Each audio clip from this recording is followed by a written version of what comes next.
안녕하세요. 테스톤 디자인원 1조 발표를 맡은 이건우입니다. 저희 조는 4차 산업시대의 두각을 나타내고 있는 드론을 다뤘으며 저희 조의 주제는 드론 에어백입니다. 발표는 다음과 같은 순서로 진행하겠습니다. 문제 정의입니다. 현재 드론 시장의 규모는 빠르게 성장 중이며 도심 속에서 사용되는 드론의 수 또한 증가하고 있습니다. 하지만 드론 사용이 증가함에 따라 많은 문제점들도 동반하고 있는데요. 그중에서 저희 조는 드론의 추락으로 인한 인적, 물적 피해가 가장 민감하고 불안한 문제점을 확인하게 되었습니다. 그래서 저희는 드론의 추락으로 발생하는 사고 발생률을 줄이는 방법에 대해 생각해 보았습니다. 드론으로 인해 발생하는 안전사고를 예방하는 방법에 대해 함께 브레인스토밍을 진행하였고,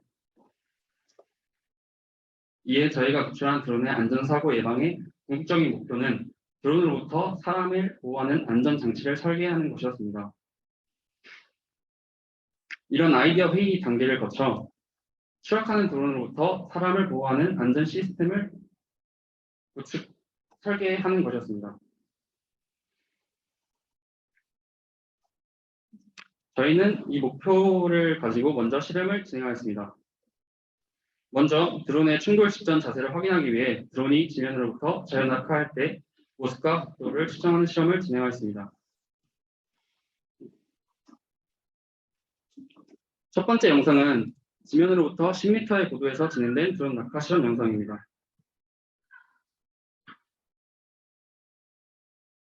두 번째 영상은 15m로 더 높은 곳에서 진행한 드론 낙하 실험 영상입니다.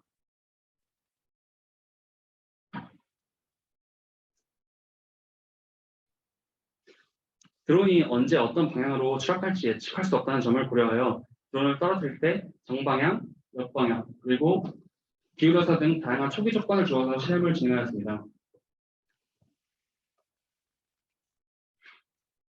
실험 영상을 활용하여 드론이 떨어질 때의 각도를 측정하였고 이 데이터를 그래프로 나타낸 것입니다.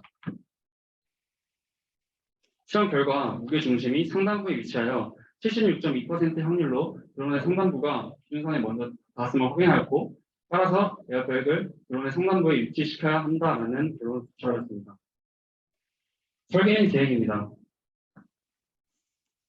실험을 통해 얻은 데이터입니다. 이 데이터로 계산한 충격량입니다. 이 계산 결과는 드론 에어백의 효과를 비교해 볼 수 있는 척도로 활용할 계획입니다. 다음은 저희가 고려 중인 센서들입니다. 우선 가속도 센서와 자이로 센서를 사용하기로 결정했고, 지면과의 거리를 측정할 수 있는 센서로 적외선 센서 및 초음파 센서를 고려 중에 있습니다. 상세 부품은 다음과 같습니다. 초기 설정과 데이터를 파악해볼 가속도 센서의 코드 내용입니다. 기능 개통도입니다. 저희는 이러한 메커니즘을 구성하였습니다. 먼저 어떠한 문제로 인해 드론이 낙하하기 시작합니다.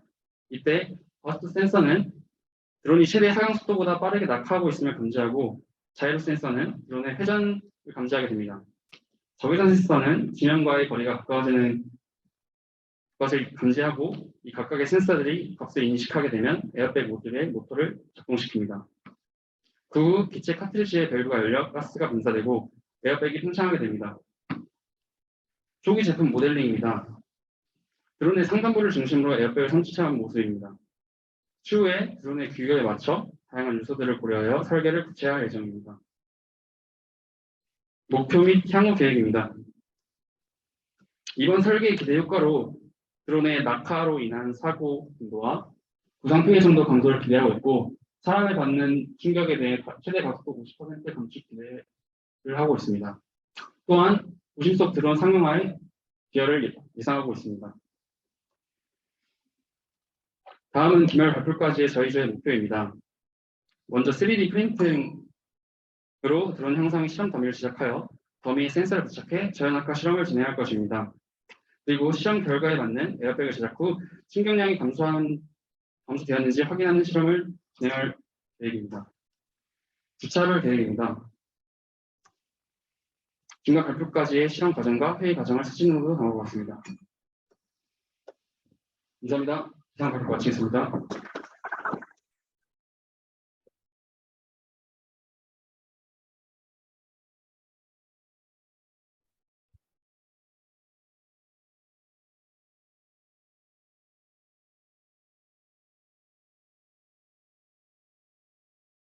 저 김도현 교수인데요. 잘 들려요?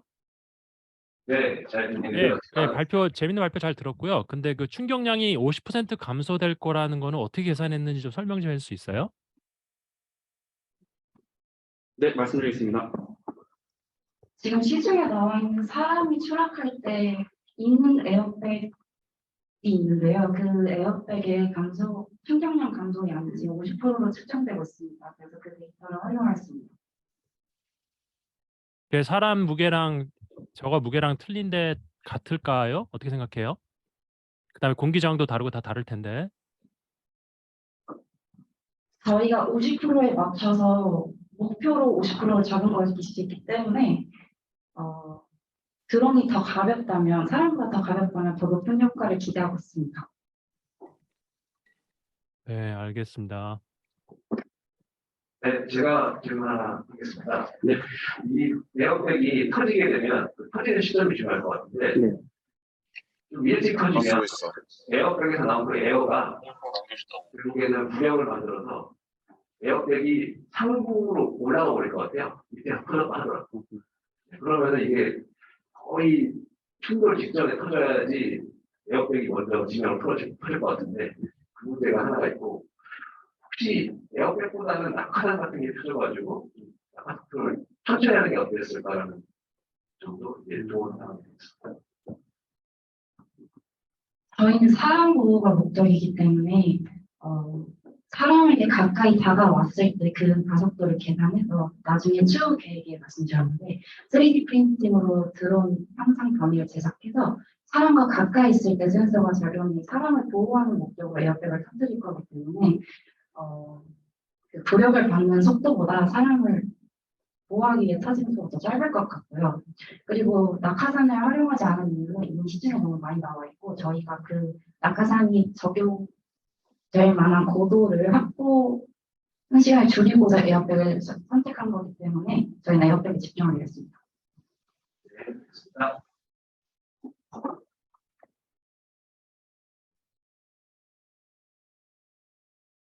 자, 그러면 시간 관계상 다음 주로 넘어가도록 하겠습니다. 네, 감사합니다. 네, 7조 발표 시작하겠습니다. 저희 주제는 스마트 안전사업대입니다. 복잡한 작가 말씀드린 것 같이 다음과 같고 캡스톤 원 리뷰 빠르게 넘어가도록 하겠습니다. 저희는 다음과 같은 뉴스 기사들과 자료들을 보고 안전사업대의 부작용을 해결하기로 마음먹었고 다음과 같이 기능 개통도를 작성하여 설계 방향을 잡았습니다. 글을 시각한 3D 시뮬레이션 영상입니다.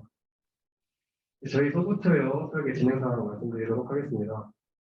저희 DC 서브모터로 삼각대를 제어하는 코드를 간단하게 제작하여 실험을 진행했고요. 그 다음으로는 오픈 CV를 통해 차선을 검출하고 그 차선을 따라가는 라인 디텍팅을 진행해 보았습니다. 다음 코드는 양쪽 차선의 평균값을 추정해주는 코드이고 코드입니다. 다음으로 저희는 영상 밖을 통해서 로봇의 주행의 메커니즘을 설명해 드릴 텐데 이 빨간 선은 기준이 되는 각들이고 노란 선은 카메라가 인식한 차선의 값입니다. 이 빨간 선 범위 안에 이 노란 선이 들어갈 경우 포워드 앞으로 가는 명령을 내리게 되고 어느 한쪽으로 치우쳐 있을 경우 반대 방향으로 우회하라는 명령을 내리게 됩니다. 그에 대한 코드는 다음과 같고 이를 라즈베리 파이 내에서 실행해 보았습니다. 저희가 직접 만든 간이 도로에서 실험을 진행했고 빨간색과 초록색으로 차선을 인식하는 것을 확인할 수 있습니다. 또한 검정색 화면을 보시면 안 보이시길 텐데 계속 이렇게 화면이 올라가면서 포워드, 턴 레프트, 턴 라이트 명령을 내리는 것을 확인할 수 있습니다. 다음은 하드웨어 부분입니다. 실험을 위해 그냥 간단하게 내비로 삼각대를 제작하여 마이크로 프로세서와 모터가 제대로 작동하는지 확인했고요. 추후에 LED 삼각대를 제대로 제작하여 가비거리를 확장할 예정입니다. 다음 모터 선정에 앞서 여러 가지 기준들을 정해보았습니다. 저희 카메라 프레임이 초당 15프레임 정도 나오는 것을 확인하고 고속 주행을 했을 경우 가능성이 딸려서 제대로 작동하지 않을 것을 고려해 저속 주행을 하기로 결정하였습니다. 그 속도 기준을 최대 이동거리인 200m를 5분 안에 도착하는 것으로 목표 속도를 결정하였고 예상되는 차체의 무게가 10kg 정도, 최대 10kg이기 때문에 보다 5kg의 부하에 걸린다고 가정하고 다음과 같이 계산하여 모터를 선정하였습니다. 이후에는 그 규격에 맞게 모터 브라켓을 직접 설계하여 주문 제작하였고 기존 차체에 연결하여 휠 얼라이먼트를 조절하였습니다. 또 아직 삼각대를 달지 않아 카메라를 달 곳이 없었는데 임시로 달아서 삼각대 높이와 비슷한 높이의 카메라를 부착하고 저희가 만든 간이도로에서 주행을 했습니다. 다음은 주행 영상입니다. 좌우로 움직이면서 방향을 조절하여 차선에 이탈하지 않고 직선도로와 곡선도로를 주행하는 영상입니다. 이 오른쪽 영상은 각도만 다르게 하고 똑같은 주행을 찍은 영상이기 때문에 생략하도록 하겠습니다. 네, 앞으로의 계획 말씀드리도록 하겠습니다. 먼저 LED 삼각대를 직접 제작하여 로봇에 부착한 후 스스로 전기하는 기능을 추가할 예정입니다. 또한 차체에 구조적으로 불안한 곳을 보강하고 케이스를 제작하여 보관에 용이하게 하도록 할 계획입니다. 다음으로는 PID 제어를 통해 좀 더 안정적으로 주행할 수 있도록 코드를 좀 더 추가할 예정이고요. 다음 주행거리, 주간에는 100m, 야간에는 100m를 결정해야 하기 때문에 이를 조도 센서로 조소 센서를 통해 실현할 예정입니다. 또한 라즈베리 파이 내부에 있는 시계도 이용할 수 있으면 이용할 계획입니다. 마지막으로 야간 주행에 효과적으로 작동하기 위해 라이트를 부착하고 후방에 달려오는 차에게 메시지를 전해줄 수 있는 레이저 표시기를 부착할 것도 구상하고 있습니다. 이상으로 발표 마치도록 하겠습니다. 감사합니다.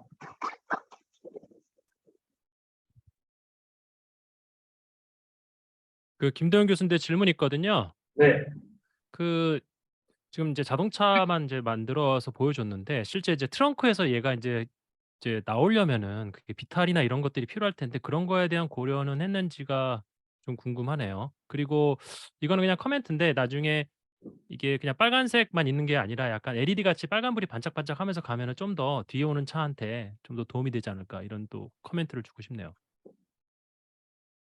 코멘트 감사하고 그 첫 번째 질문에 대해서 답변을 드리면 중간 발표 때도 말씀드렸고 앞서 이렇게 3D 시뮬레이션 영상에도 보였지만 이 케이스가 열리면서 이렇게 경사로를 제공하게 됩니다. 그리고 트렁크에서 나오다기보단 트렁크 밑부분에 있는 비어있는 공간을 이용해서 이 케이스를 내장할 거기 때문에 그 부분은 저희가 지금 아직 제작하는 단계라서 이 PPT에 맞지 않았습니다.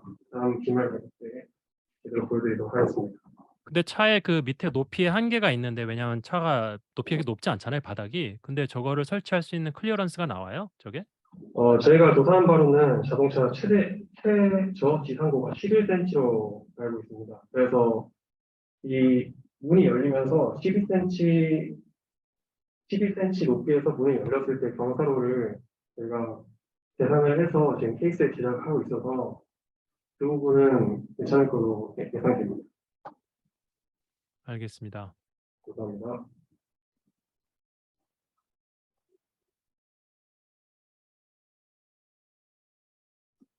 질문 없으시면 다음 쪽으로 이동하도록 하겠습니다.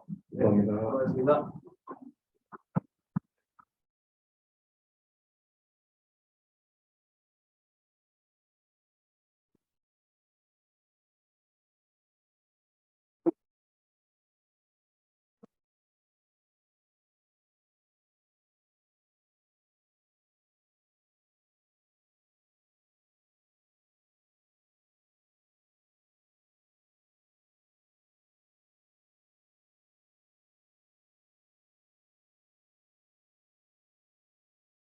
안녕하십니까. 캐스톤젠2 중간 발표를 맡은 장준욱입니다.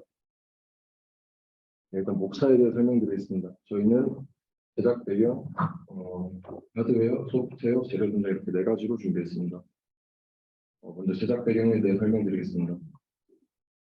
문제 인식에 관련된 거는 캐스톤젠 1에서 이미 발표를 했기 때문에 빠르게 넘어가도록 하겠습니다. 기존 사례를 개선하기 위해서 했는데요. 기존의 화재 진압 도구를 개선하여 이중성이 뛰어난 초청용 소화기를 사용하고 화재를 조기 진압하며 로봇 스스로 건물을 순찰하여 화재를 진압하는 방식으로 개발하고자 했습니다. 하드웨어에 대해 설명드리겠습니다. 저희 조는 캡스톤 1에서 계획하였을 때 실을 감아 스프링을 당겨 이것을 놓아 스프링의 탄성을 통하여 원형 소화기를 던지고 발사 후 다시 스프링을 당기면 탄창에서 소화기가 내려오며 재장전할 수 있는 화재 진압 로봇을 계획했습니다. 그리고 이번 캡스톤 2에서는 캡스톤 1에서 계획하였던 것의 실현성과 제작 비용을 생각했을 때 어려움이 있을 것 같아 계획을 수정하였습니다. 첫 번째로 기존의 복잡한 동력 계산을 대체하여 DC 모터를 사용하였고, 두 번째로 베어링 축에 실을 넣어 장전하는 방식으로 수정하였습니다. 저희는 캐논용으로 제작 중이며 캐논용으로 제작한 이후로는 지렛대 원리를 이용한 것보다는 거리가 짧아지지만 발사 각도를 조절할 수 있다는 이점과 좋은 명중률을 가지기 때문에 이러한 유형으로 선택하였습니다. 다음 부품 소개 및 현재 진행 상황에 대해 말씀드리겠습니다. 현재 완성된 부품별 소개인데요. 3D 프린터를 이용하여 9개의 부품을 제작하였으며 각 부품의 크기를 선정한 이후로는 포신의 커버와 포신 연모습의 경우 원형 모양의 수축용 소화기가 들어갈 것이기 때문에 나올 수 있는 크기를 생각하여서 제작하였습니다.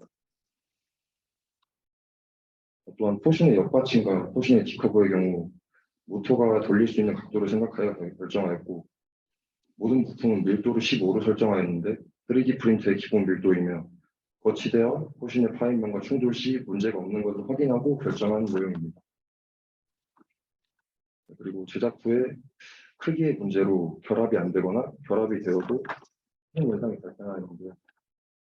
문제 발견 직후 솔리드웍스에서 충돌 검사를 진행하여 확인해 보니 옆면과 포신 커버 간에 충돌이 있었다는 걸 확인할 수 있었습니다. 그리고 질문을 통해서 3D 프린터로 제작하면 구조물이 0.5mm씩 두꺼워진다는 것을 확인할 수 있었습니다. 그리고 문제점을 확인한 후 포시나 커버 안쪽에 가로 세로를 0.5mm 늘려서 충돌이 있는지 확인해 본 결과 충돌이 일어나지 않는 것을 확인하였고 그렇게 수정하여 드렸습니다. 다음으로 재료 선정에 대해 말씀드리겠습니다. 저희는 PLA 필라멘트라는 재료를 사용했는데요. 이 재료는 이제 경도가 강하고 물질끼리 충돌했을 때 저항이 강하며 큰 형상을 프린트로 할 때 수축 현상이나 균열 기포 발생이 적게 발생합니다.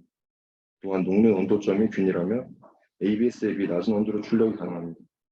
또한 적은 비용으로 저희가 캡슐 디자인 툴을 완성해야 되기 때문에 학교에서 이 PLA 필라멘트 제공해주고 있어서 고려한 점도 있습니다. 다음은 소프트웨어에 대해 설명해 드리겠습니다. 저희는 적외선 센서로 물체를 인식할 수 있는 방안을 고려했습니다. 다음 같은 코드 이용 시 센서의 움직임에 따라 물체 인식이 확인된다는 점을 확인하였습니다. 그리고 주행 방법으로는 자율주행을 고려하였는데요. 아두이노 햄스트 로봇을 이용하여 간단한 자율주행 알고리즘을 제작했고요. 정면의 좌우측에 달린 적외선 센서를 이용하여 장애물을 감지하고 빈 공간을 찾아 주행할 수 있는 코드를 완성했습니다. 또 공학 계산을 말씀드리겠습니다. 특정물을 발사했을 때 각도를 측정한 결과 45도를 날아가고 이것을 발사되는 거리에 대한 모형을 기하학적으로 단순하게 해서 계산하였습니다. 또한 응력이 가장 많이 일어날 것 같은 부분을 선정하여 이에 대한 수치를 계산해 주었고 이렇게 계산한 결과 응력이 저희가 선정한 재료의 항복 응력보다 낮게 일어나므로 안전한 설계라고 할 수 있습니다. 향후 계획에 대해 말씀드리겠습니다. 하드웨어와 소프트웨어 부분에서는 이런 식으로 향후 계획을 할 예정입니다. 경청해 주셔서 감사합니다. 네, 질문 있습니다. 일단 재밌게 잘 들었고요. 수고했고요. 이제 첫 번째 질문은 지금 PLA를 재료로 사용했는데 여기 아까 맨 마지막에 고온 상황에서의 이제 대응 방안을 광고해 보겠다라는 얘기가 있긴 있더라고요. 근데 네. PLA가 지금 응력 해석을 한다 하더라도 고온 상황에서의 응력 상황 해석을 해도 하나도 맞지 않을 것 같은데 네. PLA가 어느 정도까지 온도를 버티는지 그리고 또 고온에서 어떻게 변형이 될지에 대해서는 고려를 해봤나요? 네, 그 고온에 대한 고려를 해본 결과 저희가 그냥 PL의 물질만으로는 화재에 대해서 좀 견디지 못할 수도 있다 판단해서 보강제를 찾고 있었습니다. 그래서 기말 때 보강제를 찾아서 수정할 계획이었습니다. 버티는 것만 가지고의 문제가 아니라 작동을 제대로 할지에 대해서도 확인이 좀 돼야 될 것 같은데요. 네, 그러면 받아들여서 수정해 보도록 하겠습니다. 네, 그리고 또 한 가지는 이제 물체 위치를 적외선 센서를 가지고 이제 센싱을 할 것 같은데 그것만 지금 센서에 얘기가 되어 있는데 적외선 센서도 사실 온도가 고온으로 특히 화재 상황에서 제대로 작동할지에 대해서는 확인을 해봐야 될 것 같거든요. 네, 특히 연기도 많고 이런 상황에서는 제대로 작동 안 할 가능성이 되게 많아서 네, 혹시 네. 확인을 해보셨어요? 저 그 화재에 대한 그것은 아직 확인 못 해봤습니다. 네, 이건 지금 특별히 화재 상황에서 잘 움직이는 로봇을 설계를 하고 있다면 네, 네. 반드시 고온과 연기가 자욱한 상황을 고려해서 전반적인 설계를 해야 될 것 같아요. 네, 알겠습니다. 네. 저 박한 교수인데요. 그 소화탄의 그 무게나 크기 그리고 투척 그 목표하는 투척 거리 얼마로 생각하고 있어요? 소화탄은 저희가 0.3, 0.5, 0.8kg 조사했었는데 0.5kg 정도로 투척 물체를 생각하고 있었고요. 발사 거리는 63m 정도, 6.3m로 계산했었습니다. 죄송합니다. 잘못 말했습니다. 투척 거리가 얼마예요? 투척 거리 잠시만 기다려주세요. 0.89m입니다. 80cm를 던진다고. 예상 계획 거리는 아니었는데 지금 현재 수준에서 0.89m고 조금 더 거리를 늘려볼 생각입니다. 아니 킹스톤 디자인은 실질적인 문제를 해결해야 되는데 지금 불을 끄겠다는 그 실질적인 문제 해결을 할 수 있는 거예요. 현재 수준은 어려울 것 같습니다.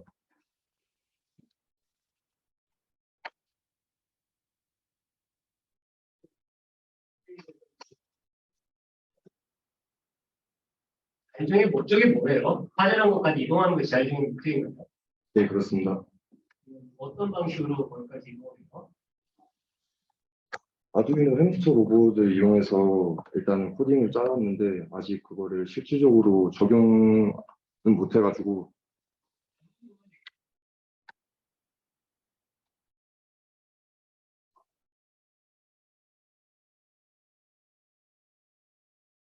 네, 알겠습니다.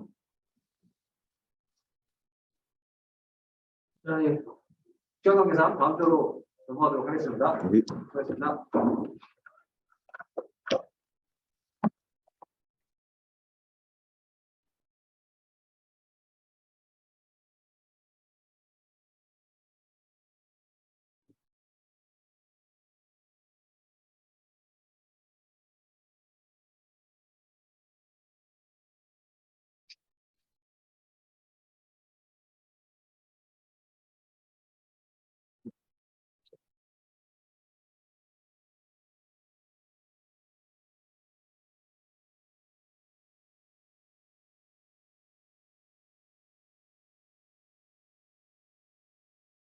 그냥 이대로 한번 눌러보겠습니다.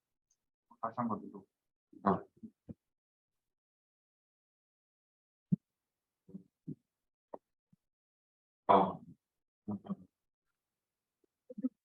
네, 안녕하세요. 3조 발표를 맡은 송치우입니다. 발표 시작하겠습니다.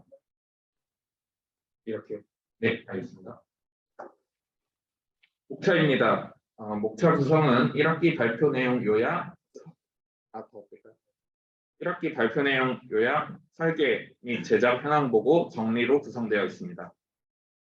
먼저 저희는 공학 설계 과정을 단계별로 진행했음을 알려드립니다. 1학기에는 문제 정의와 해결 아이디어, 선정, 이론 검증 실험 등을 진행했고 2학기에는 설계 부품 구매 제작을 했습니다. 1학기 발표 내용 요약입니다. 저희는 기존 반려견 체지방 측정법에서 비과학적, 비체계적으로 측정하는 문제를 발견했습니다. 이를 해결하기 위해 생체 임피던스 측정을 통한 과학적이고 체계적인 반려견 비만율 측정을 최종 목표로 잡았습니다. 체지방률의 계산식에 대해서 논문을 창조해 임피던스 값이 필요하다는 것을 확인했습니다. 그에 따라 조원 반려견을 실험 대상으로 직접 측정해 보았고 계산식을 통해 체지방률을 구해 보았습니다. 지금까지 1학기 발표 내용 요약이었습니다. 2학기에는 설계 및 제작에 집중했습니다. 설계 및 제작 현황 보고해 드리겠습니다. 저희는 하드웨어, BIA 측정부, 소프트웨어로 세 가지로 나누어 설계 목표를 분류하였습니다. 하드웨어의 설계 목표는 기계적 안정성, 사용 편의성, 원가 절감을 선정하고 최우선 과제로 기계적 안정성과 원가 절감을 채택했습니다. 설계 초기 오류 발견을 위해서 프로토타입을 제작했습니다. 실제 사이즈에 맞게 만들어 보니 여러 가지 오류를 확인할 수 있었고 실시간으로 수정과 보완을 진행했습니다. 피드백을 통해 업그레이드된 설계 부분 5가지 소개해 드리겠습니다. 첫 번째, 원활한 제작을 위해서 지붕을 곡면 파트로 분할하는 것으로 수정했습니다. 두 번째, 전자부품 조립시킬 공간을 원래 측면부에 설계했었는데 원활한 측정을 위해서 하단부로 수정 및 배치했습니다. 세 번째, 측정 기계와 PC 간의 원활한 연결을 위해서 배선 구멍을 추가했습니다. 네 번째, 측정 편의성을 위해서 BIA 측정 전극판 연결용 홀을 추가했습니다. 마지막, 각 파트들을 안정적인 조립을 위해서 L자 브라켓, 볼트, 너트 등을 추가했습니다. 최종 설계된 외관 형상 어셈블리 영상 보여드리겠습니다. 앞서 말씀드렸던 부분들을 조립하는 것으로 구상했습니다. 파트 재료는 자체 비교 평가를 통해 높은 점수가 나온 아크릴로 결정했습니다.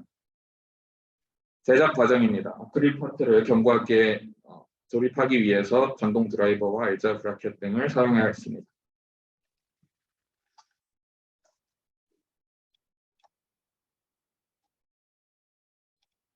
저희가 제작한 외관 기구에 측정부를 가배치하고 데이터를 측정해 보았습니다. 강아지를 측정기계에 올려두고 발바닥을 통해 신호를 주고받아서 임피던스 데이터를 성공적으로 받을 수 있었습니다. 오른쪽에 보면 임피던스 데이터들이 나오는 것을 확인하실 수 있습니다. 소프트웨어 설계 목표는 다음과 같았습니다. 체지방률 계산 알고리즘 구현과 체지방률 데이터 시각화를 목표로 설정했습니다. 그에 따라 플로우 차트까지 작성해 보았습니다. 모듈을 통해서 데이터를 입력받고 PC에서 체지방률을 계산하여 그 계산된 데이터를 LCD에 출력하는 것을 목표로 잡았습니다. 현재 7개의 목표 중 5개의 목표를 성공시켜 71% 정도의 달성률로 진행되고 있습니다. 마무리입니다. 각 파트별로 새롭게 생긴 과제를 정의했습니다. 하드웨어 분야에서는 지붕 파트를 완성시키는 것, 아크릴 처짐 현상 등이 확인되어 그를 보완하는 것, 전자부품 등을 이제 최종적으로 조립하는 것을 과제로 선정하였고, BIA 측정부 같은 경우에서는 편안한 측정을 위해서 전극 금속판을 주문 후 조립을 해야 합니다. 소프트웨어에서는 앞서 말씀드린 계산 알고리즘을 구현하고 데이터 시각화하는 것을 새 과제로 선정했습니다. 아래와 같은 전략으로 개발해 나갈 생각입니다. 새 과제를 기말 발표 전까지 확실하게 해결하기 위해서 다음과 같은 계획대로 진행될 것입니다. 10일 주차에는 하드웨어 보완, 이후에는 소프트웨어 개발까지 하여 최종 완성할 것입니다. 반려견 비만율을 정확하게 측정할 수 있을 때까지 열심히 개발하겠습니다. 선두였습니다. 감사합니다.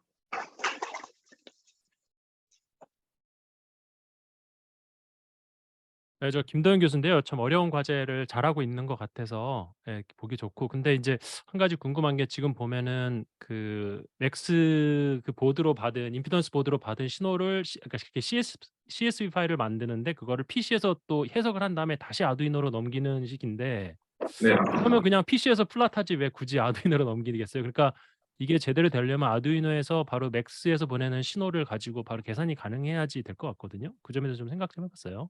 네, 우선 그 질문에 대해서 말씀드리자면 처음에는 그 기계 자체에서 PC를 제외하고 기계 자체에서 계산되는 인베디드 시스템을 자체적으로 계산되는 시스템을 구현하려고 하다가 PC가 추가되었고 PC 이제 사용하는 환경에서 사람이 사용하는 인바디도 그 LCD를 통해서 정보들이 제공이 되지 않습니까? 그 부분을 좀 고려해서 설계했다고 생각하시면 될 것 같습니다. 추가적인 데이터나 뭐 더 정확한 데이터는 PC에서 프린트할 수 있도록 한번 고려해 보겠습니다. 네. 작은 개가 있고 큰 개가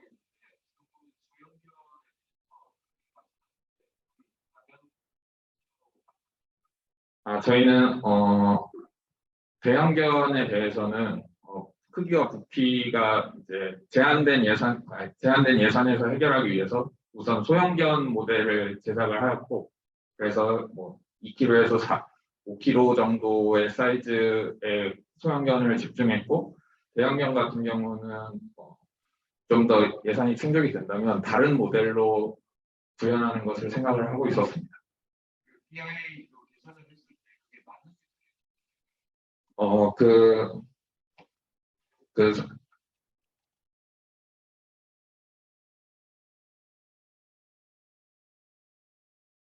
이 BIA 측정값에 대해서 위에 조사한 논문을 통해서 이제 계산을 하였는데요.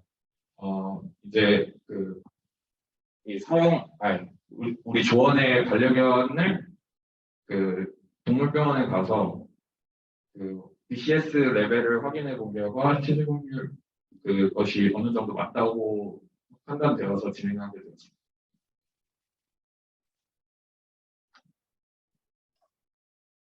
그림에 보니까 강아지 직접 실험하는 그림이 실제 실험을 한 건가요? 네, 맞습니다. 인체에 대해서 실험할 때는 허가받는 그런 과정이 있거든요. 네, 동물 실험도 그 비슷한 과정이 있는 걸로 알고 있어요. 네. 그래서 그 동물 실험을 이렇게 할 거면 그 법에 저촉이 되지 않는지 그걸 한번 알아봐야 될 것 같아요. 저희가 1학기 때 그 설명을 드렸었는데, 그 부분에 대해서 조사를 해본 바 있습니다. 근데, 신청 결과가 까다롭고 비싸서 우선은 되게 미세 전류를 사용하기 때문에 일단은 진행을 했는데, 그런 부분이 추후에 개발된 상품으로 진행이 된다면 꼭 필요한 부분인 것 같습니다.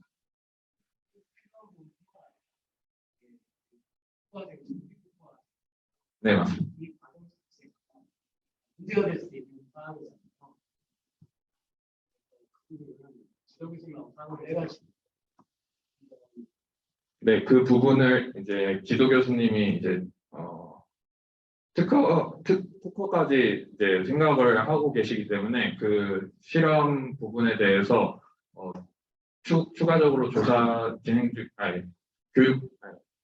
공부 중이고 그 부분에 대해서 보완하도록 하겠습니다.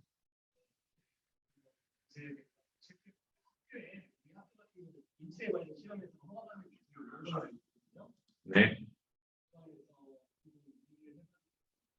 알려주시면 그 부분에 대해 연락 한번 해보겠습니다. 네, 알겠습니다. 죄송합니다. 다음 주로 넘어가도록 하겠습니다.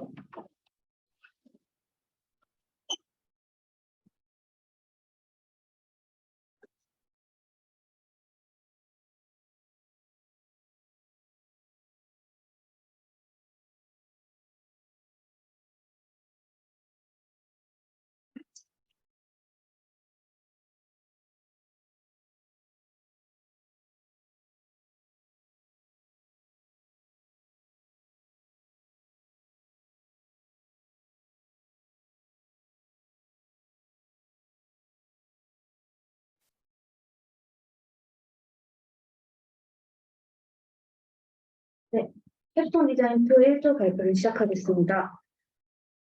화면에 나와 있는 순서대로 설명드리도록 하겠습니다. 먼저 서론입니다. 현대청에서 실시한 조사에 따르면 우리나라는 2025년 이후 초고령 사회에 진입하며 65세 이상 고령 인구의 비율이 계속해서 증가하고 50대 이상의 노인 중 걷기에 불편함을 느끼는 비율이 급증합니다. 사진과 같이 휠체어를 이용하는 노인 중에 가장 불편함을 느끼는 상황이 휠체어에서 침대로 이동하는 과정인데요. 이때 간병인에게는 환자를 이송하는 데 많은 힘이 요구됩니다. 따라서 이송 보조기구의 필요성이 커지고 있습니다. 현재 사용되고 있는 이송 보조기구들은 탑승자에게 부담이 되거나 안전사고 발생 가능성이 증가하는 등 다음과 같은 단점들이 있습니다. 다음은 문제 정의 및 설계 요구 조건에 대해 말씀드리겠습니다. 앞에서 말씀드렸던 것처럼 환자 및 간병인의 휠체어 침대 간 이송 과정 불편함을 해소하기 위해서는 보조기구의 단점을 보완하고 추가적인 기능을 탑재하여 활용성을 증대시키는 것을 궁극적인 목표로 하고 있습니다. 개발 과정에서 필수적으로 고려해야 하는 요소들에는 성인부터 노약자까지 대부분의 환자를 안전하게 수용 가능한 제품을 개발하기 위해 실제 휠체어의 치수를 기반으로 설계를 진행했습니다. 설계를 하는 데 중점을 두었던 제약 조건은 신체 조건, 휠체어, 침대 기준 규격입니다. 따라서 저희는 다음과 같은 자료를 바탕으로 설계를 진행했고 치수를 결정하였습니다. 지금 보여드리는 자료는 국가기술표준원의 자료와 논문에서 발췌한 노인의 신체 데이터입니다. 수용 가능성을 증대시키기 위해서 저희는 95분 이의 데이터를 통해서 치수를 반영하였습니다. 식품의약품안전처에서 제공한 자료를 기반으로 정리한 휠체어의 규격입니다. 제품의 특성상 너비와 높이가 가장 중요한 제약 조건이기 때문에 이를 중점으로 설계를 진행했습니다. 또한 의료기기 기준 규격을 통해 정리한 침대와 매트리스의 규격이 다음과 같습니다. 높이 조절이 가능한 을형 침대를 기준으로 침대와 매트리스를 합한 높이 기준을 제약을 걸었습니다. 다음 모델링을 기반으로 한 구조 및 작동 메커니즘에 대해서 말씀드리겠습니다. 범용성을 위해서 앞에서 언급드렸던 것 같이 60대 남성의 평균 신체 지수를 참조하여 설계를 진행했습니다. 실제로 제작될 제품을 솔리드웍스를 통해 모델링한 모습입니다. 등받이 각도 및 손잡이 높이 조절을 통해 환자가 탑승하기 용이하도록 하였고 등받이 부분에 추가적인 지지대를 부착하여 누웠을 때 안정성을 증대시켰습니다. 각도 조절을 위해 접이식 브래킷 또한 사용하였습니다. 동그라미 친 부분을 보시면 확인하실 수 있습니다. 응력 해석을 진행하기 전에 설계 시 안정성을 고려하여 95분 이의 인체 치수를 기준으로 응력 해석을 진행을 했고요. 하중이 집중적으로 발생할 것이라고 예상되는 등받이 부분에 분포 하중을 설정한 뒤 응력 해석을 진행했습니다. 환자가 등받이 부분에 기대어 있을 때는 약 2.3의 안정계수를 확인할 수 있었고요. 정지 및 이동 간의 안정성을 확인 또한 가능하고 누워있을 때는 2.73의 안정계수를 확인했으니 안전하다고 저희는 판단을 했습니다. 주요 기능에 대해서 설명드리도록 하겠습니다. 초음파 센서와 능동 구조를 이용한 경보음 기능을 부가적으로 달아 환자 또는 간병인이 경보음을 듣고 장애물의 유무를 판단할 수 있고 사고를 예방할 수 있도록 하였습니다. 프로토타입에 설치해서 작동 여부를 확인했습니다. 다음 블루투스 원격 제어를 통한 모터 및 바퀴 구동에 대해서 설명드리겠습니다. 모터를 바퀴에 연결해서 직진 또는 회전할 수 있도록 했으며 블루투스 모듈을 통해 원격 및 수동 제어가 가능합니다.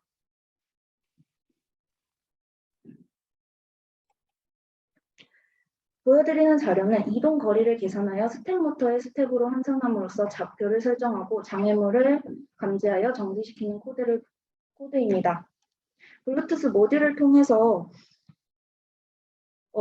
이를 어플리케이션과 연동할 시 어플을 통해서 지정한 위치로 자동 주행이 가능합니다. 앞에 코딩을 이용해서 제품의 활용도를 증대할 수 있도록 어플리케이션을 통한 자동 주행과 향후 계획에 대해서 말씀드리겠습니다. 어플리케이션 블록 코딩을 통해서 좌표를 지정하고 원하는 위치로 이동이 가능하도록 코딩을 진행했으며 MIT의 인벤터를 이용하여 실제로 구현한 화면입니다. 안정성 시험을 위해서 커피잔을 이용한 어플리케이션 구동 영상을 보여드립니다.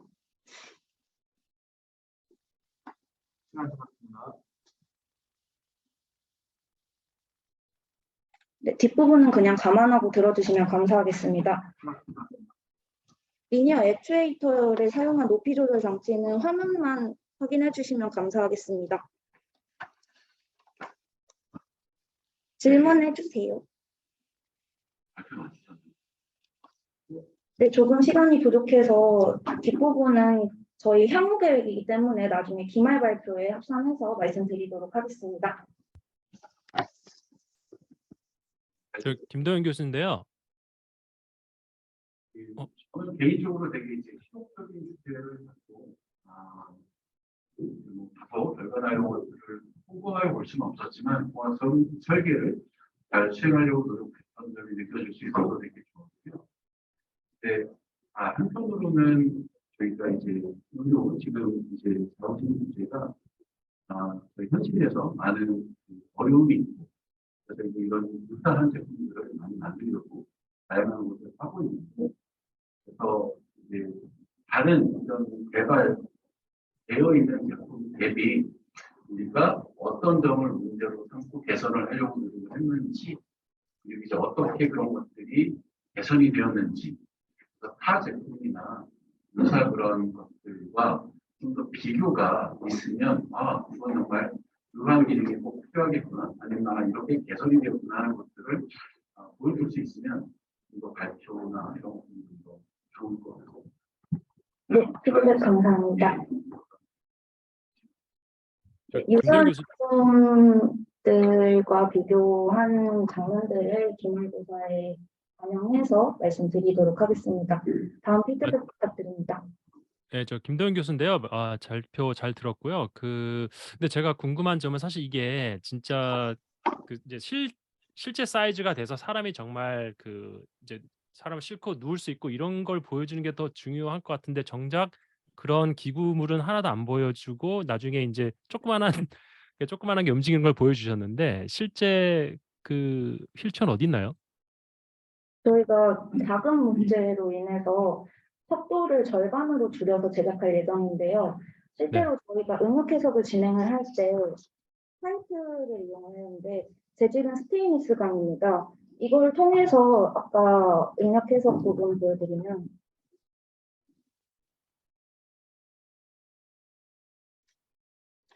저희가 상체 부분에만 하중을 주었던 이유가 상체 중간고사 발표를 1학기 발표를 할 때 교수님들께서 피드백을 주셨는데요.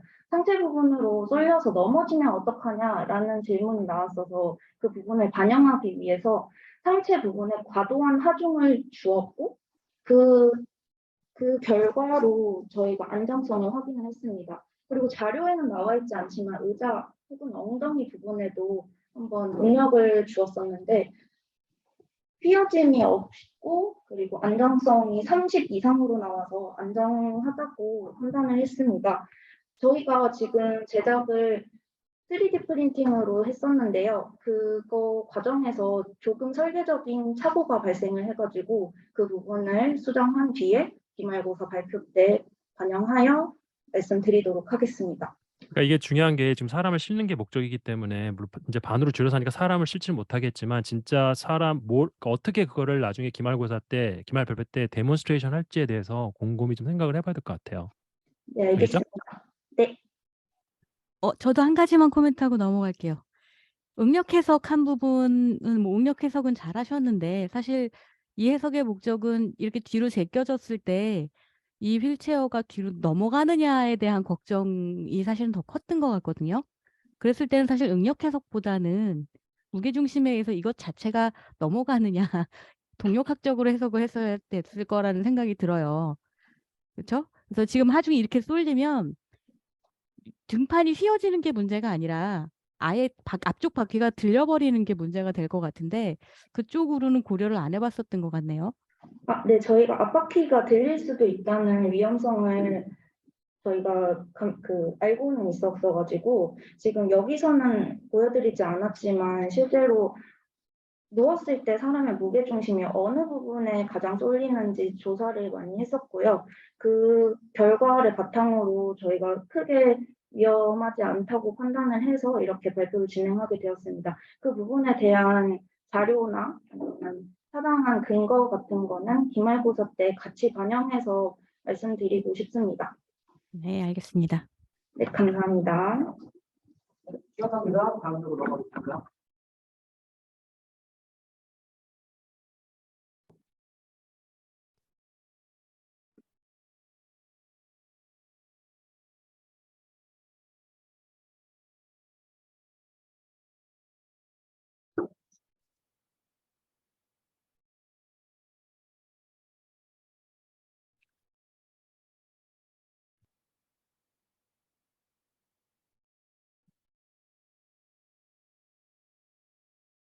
안녕하십니까. 캡스톤 디자인 2 5조의 발표를 맡은 최준영입니다. AI 기반 스마트 도시 환경 감시 시스템이라는 주제로 발표 시작하겠습니다. 주제 선정 배경, 설계 목표, 진행 방안, 차후 계획의 순으로 발표하겠습니다. 최근 4차 산업혁명, 정보통신 기술의 발전에 따라 스마트 도시의 비전 시스템을 응용한 사례가 증가하고 있습니다. 비전 시스템이란 기계가 객체를 인식, 및 위치를 파악하는 능력을 갖기 위해 영상 데이터를 이용하는 시스템을 말합니다. 예를 들어 객체 인식 및 감지 모델은 혁신적인 성능으로 인해 AI 도시 감시 카메라, 자율주행을 포함한 여러 응용 프로그램에서 구현되어 스마트 도시 조성에 활용되고 있습니다. 다음은 비전 시스템이 적절히 적용되지 못한 사례입니다. 이와 같이 무단 투기를 방지하지 못하거나 범죄자의 침입을 감지하지 못하는 것을 확인할 수 있었습니다. 앞선 시스템의 경우 사람과 다른 사물을 별개로 구분해내지 못해 무분별하게 감지하며 따라서 별도의 감시 인력이 필요했습니다. 따라서 저희는 이러한 감시 카메라 시스템에 딥러닝을 이용한 비전 시스템을 적용하여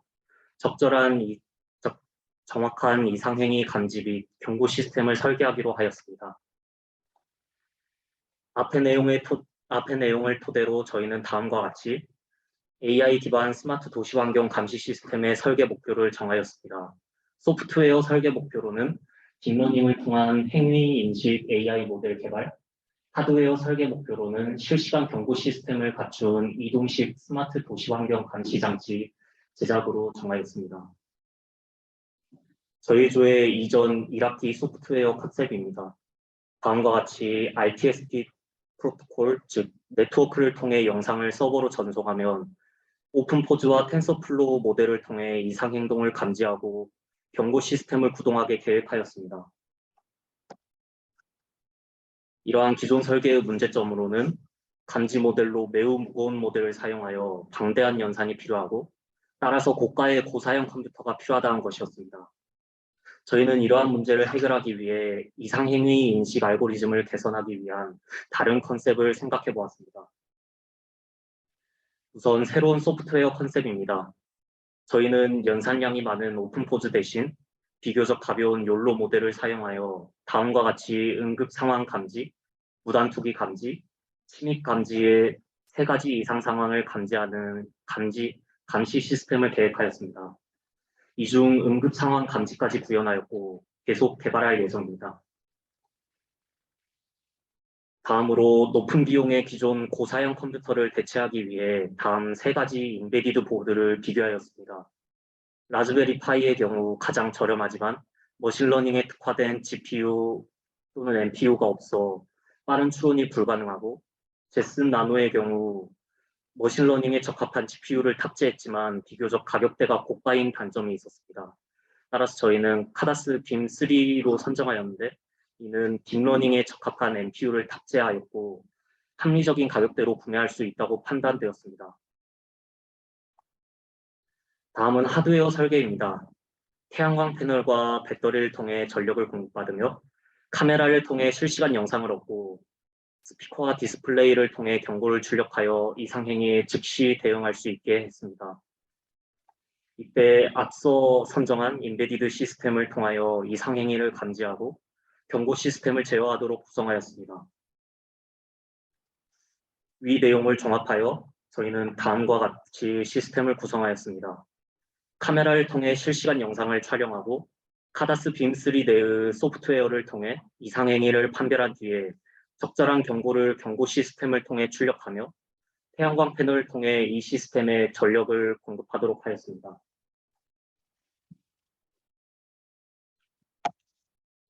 다음은 응급상황 감지의 소프트웨어 데모입니다. 보시는 바와 같이 사람이 쓰러지는 것을 잘 인식하는 것을 확인할 수 있었습니다. 다음은 차후 계획입니다. 소프트웨어의 경우 화면의 차트와 같이 계속해서 개발을 나갈 예정입니다. 또한 하드웨어의 경우 이달 말 필요 부품 구매가 완료될 시 제작을 진행할 예정입니다. 다음은 참고한 문헌입니다. 이상 발표를 마치겠습니다. 감사합니다.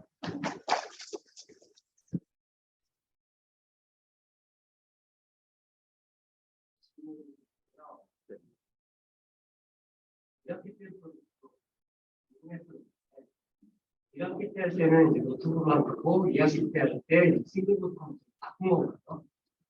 지금 소프트웨어 데모는 아직 그 노트북상에서 테스트하였고요. 이제 기말 발표 이전에 싱글보드 컴퓨터 내에서 작동하도록 변경할 계획입니다. 내가 중요한 서버 개념을 이용한다면 하나의 서버에서 여러 곳에 감지한다, 개념을 사용한다면 굳이 싱글보드 컴퓨터로 갈 필요가 없을 것 같은데 그렇게 어떻게 보면 그게 더 비용이 많이 들 수도 있잖아요. 하나의 서버 하나 놓고 여러 곳을 처리하는 것 같고 각각 모든 스타마다 싱글보드 컴퓨터를 놓는 것 같고 그게 비용을 비교하면은 오히려 하나의 고사양 컴퓨터도 나올 수도 있을 것 같은데.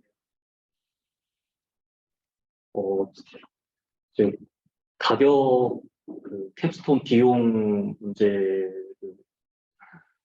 이런 노트북 사용하면 되잖아요. 그럼 굳이 뭐 학생들 노트북 가진 학생들 많이 있고 지금도 어차피 노트북 사용하고 있고요. 네.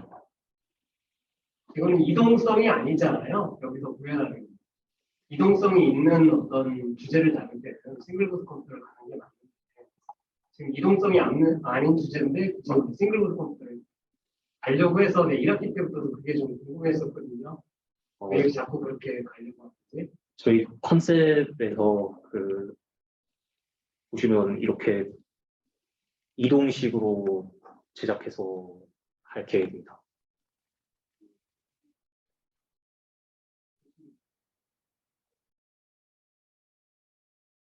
주제가 그러면 1학기 때는 이제 쓰레기 처리하는 게 주로 쓰레기 분류하는 거 그게 주로 주제였었잖아요. 네. 근데 이제 좀 더 주제가 좀 다양화된 건가요? 네, 더 다양한 이상 행위를 감지할 수 있도록 변경해 보았습니다. 정리해 보면 알죠? 네, 아직 적용은 안 해봤습니다. 그말 때 역행 나오는 거 좀 알려주세요. 처리할 수 있는. 네, 알겠습니다.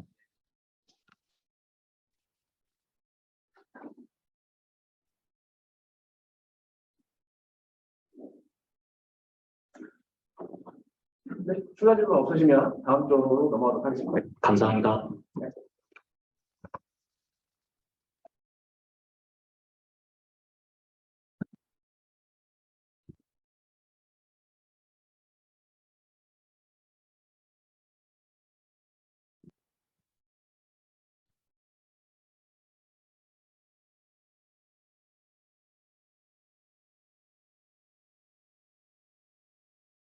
시작하면 될까요? 안녕하십니까. 김도현 교수님 조 허니비의 발표를 맡은 유승현입니다. 지금부터 인공지능을 이용한 스마트 종이분류 장치에 대해 발표를 시작하겠습니다. 발표는 주제 선정, 개념 설계, 상세 설계, 제작 및 결과, 결론 및 계획 순으로 진행하겠습니다. 가정생활 폐기물 중 종이류가 가장 많이 배출되고 있지만 시민들의 과반수는 종이팩을 다른 종이와 분리해서 배출해야 하는지 모르고 있습니다. 그러나 종이팩 재활용은 중요합니다. 20년생 남은 130만 그루를 보존해 글로벌 워밍을 지연시킬 수 있고 종이팩 원료와 폐기물 처리 비용을 절감하여 경제적 효과를 가져옵니다. 하지만 재활용 선별장에서는 인력 부족과 경제성, 특히 인건비를 이유로 파지와 종이팩 구분이 제대로 이루어지지 않고 있는 현실입니다. 그래서 저희는 재활용 선별장에서 폐지와 살균팩, 멸균팩을 인공지능을 통해 자동으로 분리하는 시스템을 만들기로 결정하였습니다. 기능 개통도입니다. 컨베이어 벨트에 쓰레기가 투입되면 사물을 인식하고 모터가 작동함에 따라 분리판이 회전한 뒤 쓰레기가 분류되는 방식입니다. 목적 개통도입니다. 모델링 영상입니다. 라즈베리 파이와 카메라로 인식한 뒤 컨베이어 벨트에 따라 이동하면 분리판이 회전하고 쓰레기가 분류되는 방식입니다. 공학적 제한 조건입니다. 하드웨어의 부품 배치도입니다. 쓰레기를 인식하는 라즈베리 파이와 카메라 모듈, 쓰레기를 이송하는 컨베이어 벨트, 분리판을 회전하는 스텝 모터와 모터 드라이버로 구성되어 있습니다. 또한 스텝 모터와 카메라 모듈을 거치하기 위한 형상을 설계하였습니다. 분리판 모터를 선정하기 위한 공학적 계산 과정입니다. 모터 회전 속도와 모터 토크를 계산하였습니다. 컨베이어 벨트 크기를 계산하는 과정입니다. 컨베이어 벨트의 모터의 파워와 플리의 직경 계산 과정입니다. 이와 같은 공학적 계산 과정을 통해 저희가 필요한 컨베이어 벨트 시스템의 사양을 선정하였습니다. 소프트웨어에서는 욜로와 라즈베리 파이를 이용하여 객체를 인식하였습니다. 실제 현장에서는 다양한 각도로 쓰레기가 투입되기 때문에 수직으로 촬영하는 것보다는 각도를 주어서 촬영하는 것이 더 적합하다고 판단을 했고요. 형상을 통해 종이를 폐지와 살균팩, 멸균팩으로 구분하도록 하였습니다. 인식 속도가 가장 빠른 욜로 V5S 모델로 선정하였습니다. 데이터셋은 구글의 이미지를 가져오고 추가적으로 인식률을 개선하기 위하여 실제 촬영을 진행하였습니다. 이번 학기에는 데이터셋을 개선했는데요. 먼저 데이터 라벨링을 수정하고 인식을 방해하는 요소와 배경을 제거하였습니다.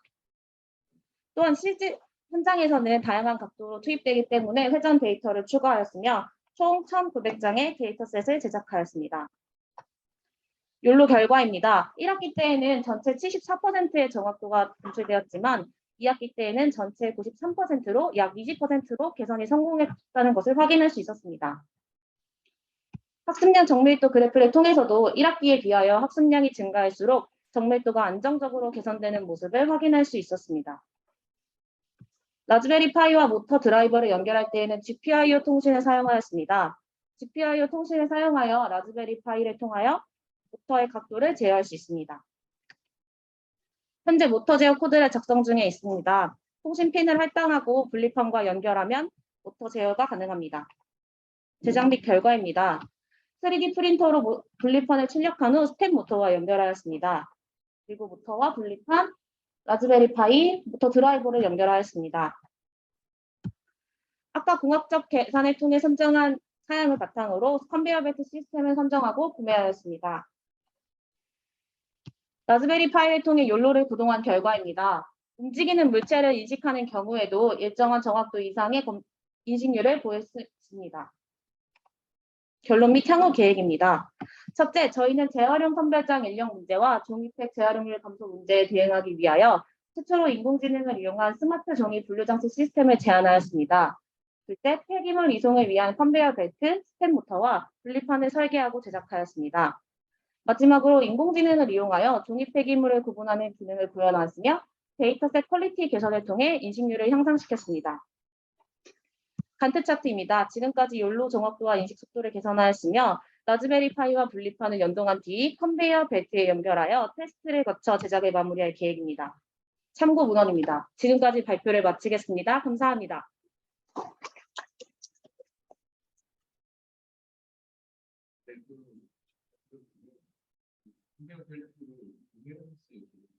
구매를 했습니다. 모터 제어하는 거 네. 카메라는 매를 했어요. 네, 라즈베리 파이 용 모듈이 있어서 라즈베리 파이 카메라 모듈을 구매하였습니다.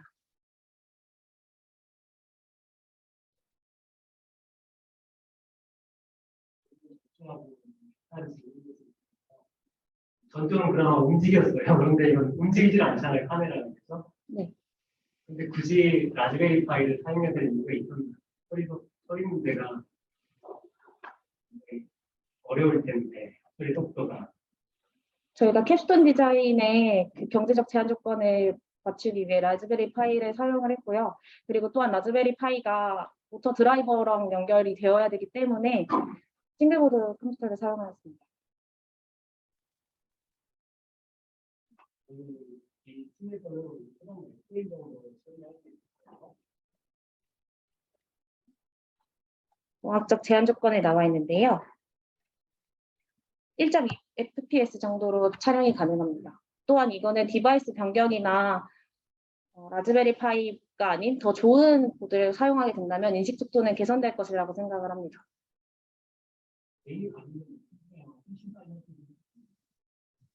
제가 원래는 개인이 사용하는 노트북으로 하려고 했는데 이는 모터 드라이버랑 그 모터랑 어떻게 연결해야 하는지 방법이 자세히 나와 있지 않고 저희가 알 수 있는 방법 중에서 가장 잘 나와 있는 게 라즈베리 파이를 이용한 것이기 때문에 일단 라즈베리 파이를 사용하였습니다. 네. 컨베이어 벨트는 이게 이렇게 속도를 조절할 수 있는 기능이 있는 제품으로 구매를 하였는데요.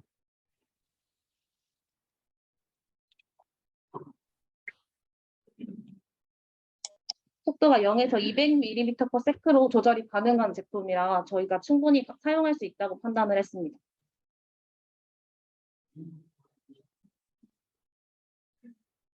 실질적인 어떤 문제를 해결하기는 의미가 아니에요. 네, 근데 저희가 70만 원 한도 안에서 구매를 해야 하다 보니까 네. 네. 그 부분을 고려를 해보겠습니다. 감사합니다. 그게 이제 또 지난 학기에는 고성능 컴퓨터를 사용하니까 이건 이제 다른 거랑 형평성은 맞지 않지 않냐라는 질문 코멘트가 있었습니다. 김도영 교수님 그런 코멘트를 해주셔가지고 아마 그것 때문에 이거는 학생들이 다 이거 컴퓨터를 사용을 했던 것 같아요. 네. 마치도록 하겠습니다. 네, 감사합니다. 네.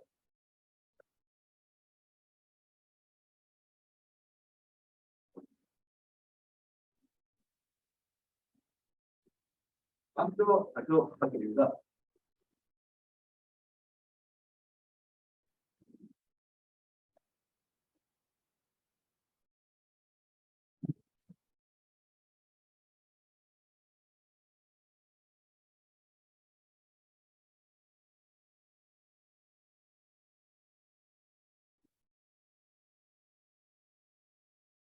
안녕하십니까. 6조 발표를 맡은 홍희진입니다. 네. 안녕하십니까. 6조 발표를 맡은 홍희진입니다. 발표 시작하도록 하겠습니다. 다음과 같은 목차로 발표를 진행하도록 하겠습니다. 우선 저희는 올해 여러 차례 발생한 산불의 결과를 통해 산불 피해의 심각성과 위험성을 인지하였습니다. 따라서 산불이 발생할 경우 산불 감시 CCTV를 통해 센터에서 신호를 받은 로봇이 출동하여 불꽃을 감지하고 화재가 발생한 방향으로 소화액을 발사해 초기에 화재를 진압하는 로봇을 만들고자 하였습니다. 산악 지형에서 활동이 불가능한 기존 모델을 개선하고 대형 산불을 방지하기 위한 빠른 대응을 설계 목표로 선정하였습니다. 이를 위해 불꽃 감지, 자율주행, 그리고 무한궤도 제작을 목표로 설계 및 제작을 진행하였습니다. 다음은 기존 설계입니다. 이후 실제 제작 상황을 고려하여 설계가 조금 변경되었는데요. 기존 800, 400, 250이던 사이즈를 360, 350, 110으로 다운사이징을 하였고 이유는 예산 내 제작이 불가능하다는 결론이 노출이 되었기 때문이었습니다. 세부 설계는 다음과 같습니다. 장애물 감지를 위한 초음파 센서, 화재 감지를 위한 불꽃 감지 센서, 진화를 위한 노즐과 조절 서버 모터, 구동 모터, 무한궤도 등을 배치하였습니다. 전체적인 사이즈가 줄어들었기 때문에 구동에 필요한 부품을 변경하였습니다. 다음은 워터펌프인데요. 워터펌프는 실험 결과 6.5mm관을 사용하였을 때 분사가 20cm 정도였고 그래서 분사구를 좁히자는 결론이 나와 3D 프린팅을 활용하여 2mm짜리 노즐을 만들어 활용을 하였고 1m 이상 분사가 되는 것을 확인하였으며 소화 능력에는 지장이 없을 것이라고 판단을 하였습니다. 다음은 모터인데요. 해당 변경된 모터를 4개를 사용하여서 각 구동륜을 제어하는 실험을 진행하였습니다. 설계 부품 변경을 통해 예상 무게를 30kg에서 10kg으로 줄일 수 있었고 예산 내 제작이 가능해졌음을 확인했습니다. 다음은 소프트웨어 진행 상황입니다. 첫 번째로 블루투스 무선 조정을 이용하여 모터 4개를 각 제어하는 코드입니다. 실험은 바퀴로 진행하였으며 설계에 따라 무한궤도로 변경할 예정입니다. 이 코드는 모터의 작동 여부를 실험하기 위한 코드로 추후로 장애물 회피 자율주행을 병행하여 구동하는 코딩을 적용할 예정입니다. 두 번째로는 불꽃이 감지될 경우 소리와 LED로 신호를 줄 수 있는 코딩입니다. 해당 실험을 통해 로봇이 이동 중 불꽃을 감지할 수 있음을 알 수 있었고 추후 정지 이후 워터펌프가 작동하여 소화가 이루어질 수 있도록 할 예정입니다. 세 번째로 불꽃 감지 센서를 활용해 불꽃이 감지되었을 시 워터펌프를 가동시켜 물이 발사되는 코딩입니다. 마지막으로는 초음파 센서를 활용한 장애물 감지 코드입니다. 산악 지형인 만큼 장애물이 많기 때문에 초음파 센서를 활용하여 전방 장애물이 감지되었을 경우 정지하고 후진한 이후 좌회전하여 다시 센서가 인식을 하게 하고 장애물이 없을 경우 전진하는 코드로 구성하였습니다. 전반적인 작동에 필요한 구동, 화재 감지, 소화, 장애물 회피를 구현하기 위해 노력했습니다. 다음은 기구부 진행 상황입니다. 기존 사이즈로 아까 맨 처음에 보여드렸던 기존 사이즈로 바디를 제작하던 와중 이런 문제로 인하여 설계가 변경되었고 설계를 다시 진행하고 제작을 시작했는데요. 해당 그림은 최종 설계 확정이고요. 최초 설정한 문제와 목표에 대해서 유효성을 검증하기 위한 최소 기능 제품을 만드는 것을 목표로 하였습니다. 현재는 구동륜을 포함하여 노즐, 배터리 케이스 등 3D 프린팅 제작을 우선적으로 진행하고 있습니다. 기존 설계 목표였던 전복 시에도 원활한 작동을 위해 RC용 무한궤도 벨트를 활용하여 사이즈에 맞는 구동륜을 역설계하여 제작하였고 3D 프린팅을 활용하여 제작하였습니다. 다음은 추후 계획 및 일정입니다. 저희는 최종 설계와 실험 데이터를 바탕으로 최종 제작을 진행 중이며 11주차 안에 제작을 마치고 실험을 통해 보완해 나가는 것이 목표입니다. 최종 목표는 다음과 같습니다. 선에서 빠른 화재 진압이 가능하게 하여 2차 피해를 막으며 기존 모델의 한계점을 개선하여 산악 지역 외에도 다양한 환경에 활용될 수 있음을 기대할 수 있습니다. 이상 발표 마치도록 하겠습니다. 감사합니다.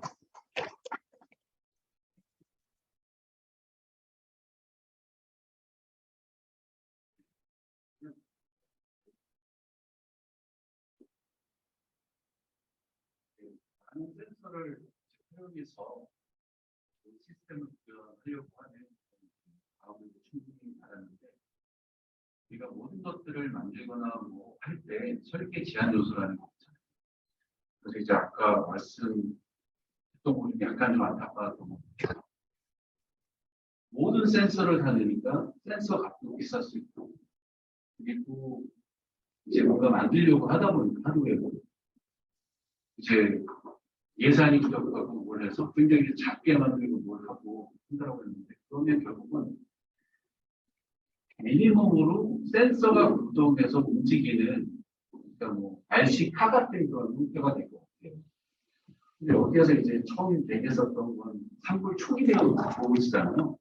핵심 주제가 약간 사라진 느낌이 사실 있는 것 같아서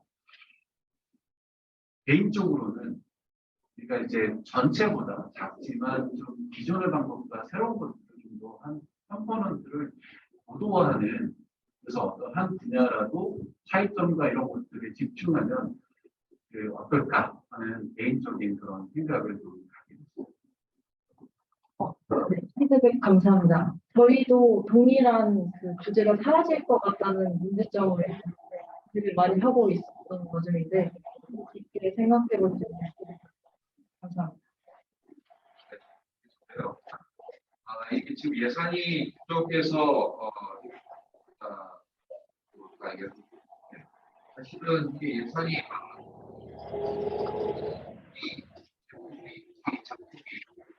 산불 초기면 할 수가 없을 것 같아요. 산불이 나는 그 반경을 생각하면 그 장치가 산을 그래 올라가서 소화를 할 수 있을지 그런 걸 좀 실질적인 문제 해결을 하려는 마음가짐을 가지고 좀 문제 싶거든요.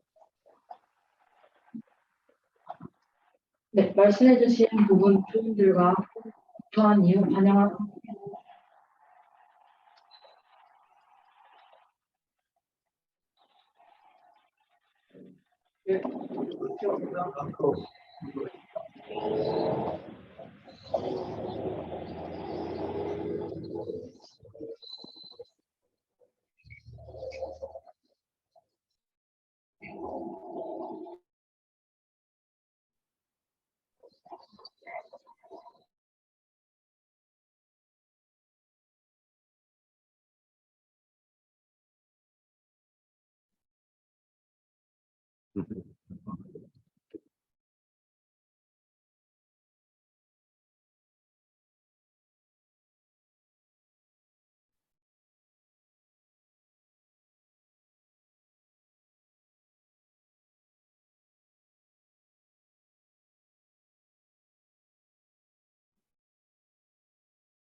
안녕하십니까. 이번 캡스톤 디자인 8조 청각 장애인을 위한 방향 알림 장치 발표 시작하겠습니다. 저희 조의 목차는 다음과 같습니다. 우선 1학기 성과에 대해서 간략하게 말씀드리겠습니다. 저희는 매년 난청 환자가 늘어나고 있지만 보청기 같이 겉으로 드러나는 장치에 대한 거부감은 상당하다는 문제를 발견했습니다. 이러한 문제를 해결하고자 청각 장애인을 위한 제품을 설계하기로 하였습니다. 해당 그림과 같이 벨트에 4개의 마이크 그리고 8개의 진동 모듈을 장착하여 8방향을 알려주는 제품을 계획하였습니다. 제품을 만들기 위해 PCB를 설계하여 제작하고 제작한 PCB에 마이크 모듈을 장착하였습니다. 또한 해당 회로에 적용할 코드를 작성했습니다. 다만 1학기 결과 중 문제가 발견되었습니다. 첫째로 1학기에 사용한 데이터 전달 방식은 기술적으로 불가능하였습니다. 따라서 저희는 새로운 데이터 전달 방식을 적용하여 문제를 해결하였습니다. 둘째로 진동 모듈을 마이크 모듈과 분리하여 연결하는 것은 배선을 더 복잡하게 만들었습니다. 셋째로 배터리 소모량이 많은 문제점이 존재하였습니다.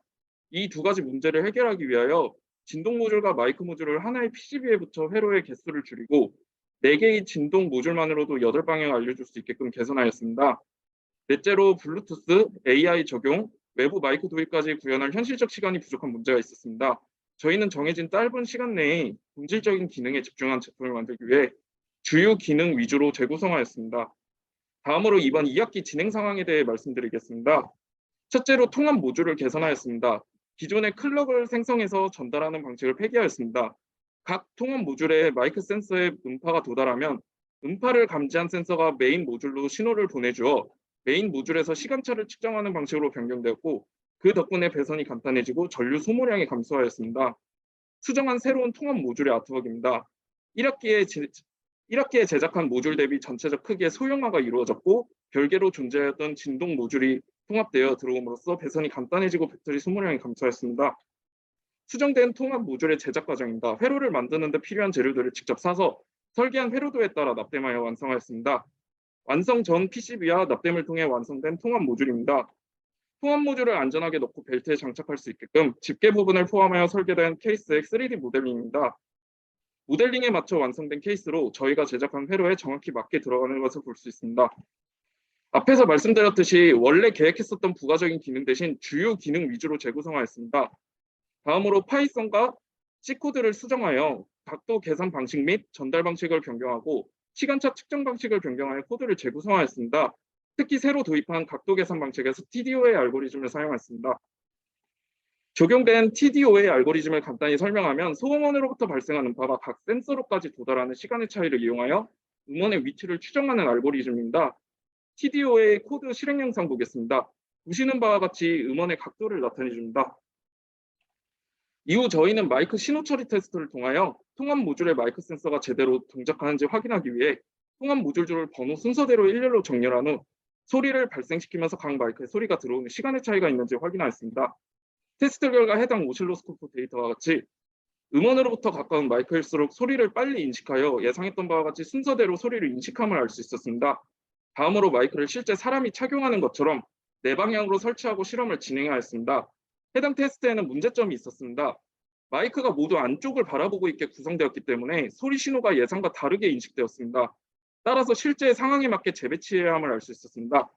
문제 해결을 위해 마이크를 모두 바깥쪽을 바라보게 설치하였습니다. 방금 보여드린 상태에 연결해서 각각의 모듈 사이에 소리가 발생했을 때 이를 측정하는 테스트를 진행하였습니다. 해당 그림은 1번과 2번 사이에 음원이 존재했을 때 데이터입니다. 그리고 2번과 3번 사이, 3번과 4번 사이, 1번과 4번 사이의 경우입니다. 보시는 것처럼 음원으로부터 가까운 곳의 모듈에서 먼저 인식되고 시간의 차이를 두고 다른 모듈들에서 인식되는 것을 알 수 있습니다. 마지막으로 정중앙에서 소리를 내었을 때입니다. 1에서 4번 모두 정상적으로 잘 작동함을 알 수 있습니다. 4개의 통합 모듈에서 소리를 인식하고 알고리즘에 따라 진동을 울려서 음원의 방향을 알려준다는 것을 보여드리기 위한 영상입니다. 진동을 잘 보여드리기 위해서 해당 모듈만 설치판 위에 올려두었습니다.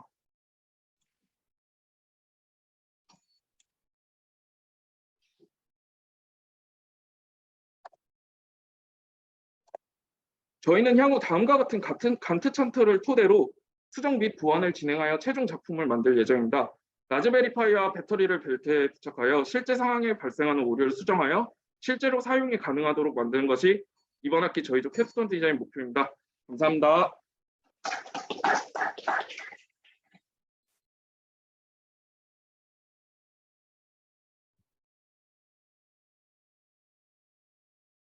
김도영 교수인데요. 어려운 저 작품 만든 것 같아요. 근데 혹시 PCB 설계나 제작은 어떻게 스스로 배운 건가요? 아니면 어디서 어떻게 한 건가요, 이거는? 제가 레스라는 동아리를 하는데 로봇 동아리라서 PCB 설계를 배웁니다. 그래서 그걸로 아트웍을 하고 회로 설계까지 직접 해서 제가 중국 쪽에 주문 제작을 넣어서 진행하였습니다. 한 번에 잘 나왔어요? 근데 그래서 자세히 보시면은 점퍼가 하나가 날아가 있는 걸 보실 수 있습니다. 예, 알겠습니다.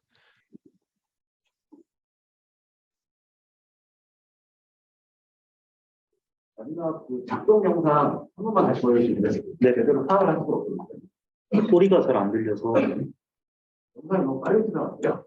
네. 소리는 뭐 상관없어.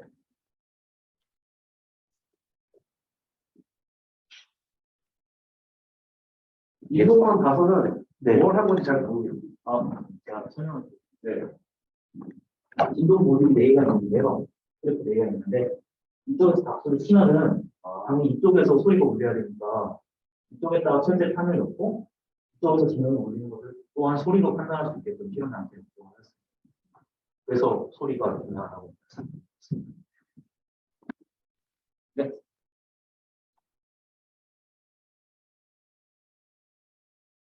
네, 추가 질문 없으시면 다음 질문 넘어가도록 하겠습니다.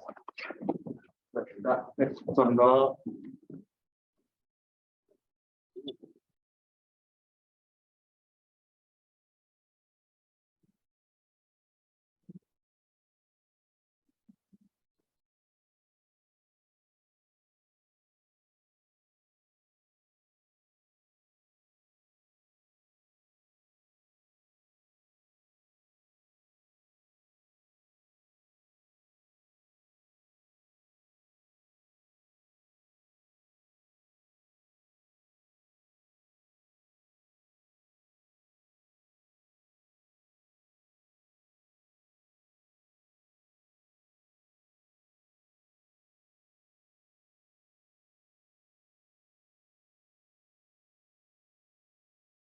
네, 안녕하십니까.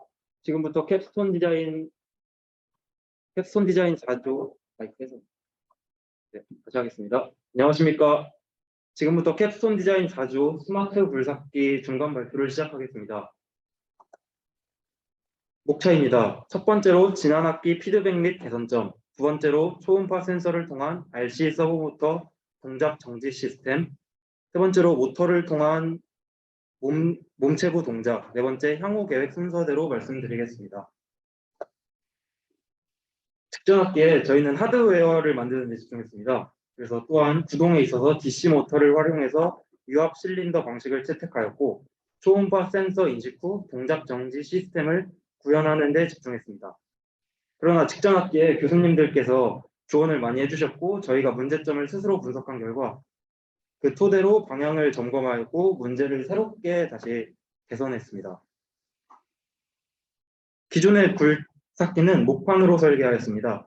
그래서 무거웠고 RC 서브모터와 DC 모터가 버텨주지 못하는 문제가 있었습니다. 또한 이러한 이유 때문에 고장이 잦았습니다. 저희는 기존의 굴착기를 새로 바꿔서 문제를 해결하기 위해 3D 프린팅을 통한 상대적으로 가벼운 필라멘트로 굴삭기를 설계하였고 더욱 가벼워졌고 무게에 따른 제한도 적어졌습니다. 설계 후 3D 프린터로 뽑아본 굴삭기 부품의 일부들입니다. 지금도 계속 출력 중에 있고 아직 절반 정도 출력됐습니다. 모터를 통한 구동부 동작의 진행 상황입니다. 먼저 앱 인벤터를 통해서 RC 서버모터를 무선 제어하였습니다. 또한 초음파 센서를 통하여 물체 근접 시 동작을 정지하는 시스템을 구현했습니다. 영상을 보시면 팔의 각 관절을 앱 인벤터로 제어하는 영상입니다. 또한 물체가 근접 시 우선 동작 정지하여 작업자의 안전을 최우선으로 생각할 것입니다. 다음은 앱 인벤터를 통해서 DC 서브모터를 무선 제어하는 영상입니다. 바퀴를 구동하여 주행 및 정지, 후진, 그리고 방향 전환이 가능합니다. 또한 물체 근접 시 이동을 정지하는 시스템을 구현했습니다.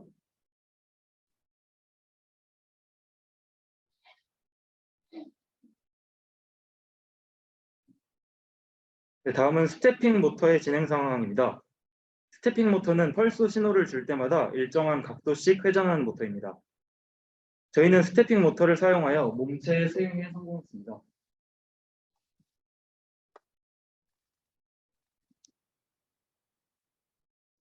스태핑 모터를 사용하여 몸체부를 회전하는 영상입니다. 아직 출력물이 덜 나와서 하고만 가지고 촬영을 했습니다.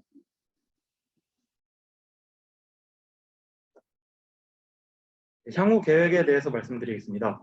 앞에서 소개해드렸던 기능들을 하나로 합쳐서 통일하고 3D 프린팅이 완료되면 차체를 다 완성시킬 계획입니다.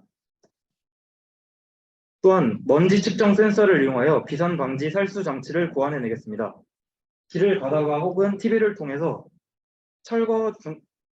건물 철거 살수 작업 중 굴삭기 옆에 항상 살수 작업을 하는 작업자를 본 적이 있으신가요? 2016년 10월에 발생한 건물 철거 살수 작업 중 굴삭기와 담장 사이에 작업자가 끼어서 사망한 사고가 있습니다. 정말 안타까운 사고입니다. 저희는 이러한 사고를 막기 위해 먼지 측정 센서를 이용한 비산 방지 살수 장치를 고안하겠습니다. 네, 먼지 측정 센서입니다. 저희는 이 센서를 자동화시켜서 스스로 살수 작업을 할 수 있게 적용할 계획입니다.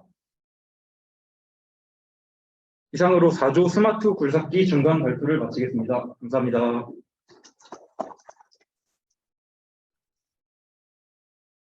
네. 스마트 굴삭기라고 했을 때 스마트하다는 게 초음파 센서를 이용해서 물체가 있을 때 정지한다, 그리고 물 뿌리는 장치, 그 두 가지가 스마트 굴삭기. 저희가 스마트라는 단어를 쓰긴 했는데 저희는 사고를 막고 안전을 제일 우선시하는 굴삭기를 만들자고 했습니다. 그래서 이 모든 것이 합쳐져서 무선으로 조종도 가능하고 그리고 작업자와 운전자가 없이 무선으로 조종을 함으로써 더욱더 스마트한 방향으로 가고자 했습니다. 센서를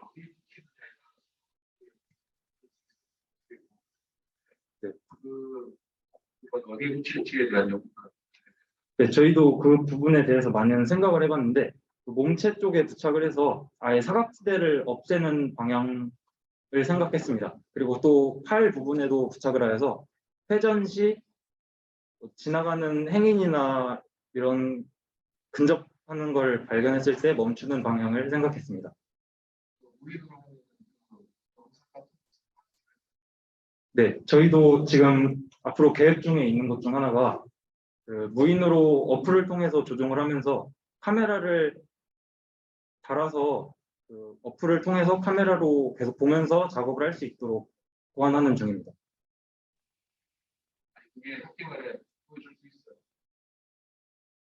최선을 다해서 기말고사 때 보여드리도록 하겠습니다.